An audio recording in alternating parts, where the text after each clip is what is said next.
для защиты нашей Родины, ее суверенитета и территориальной целостности, считаю необходимым поддержать предложение Министерства обороны и Генерального штаба о проведении в Российской Федерации частичной мобилизации.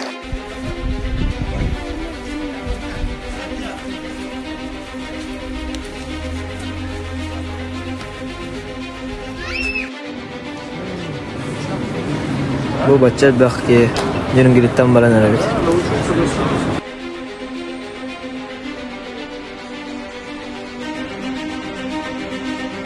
В Ленске возле военкомата сколько народу вообще. И машины идут. Едут машины. Все провожают. Жалко, ребят. Очень-очень много народу.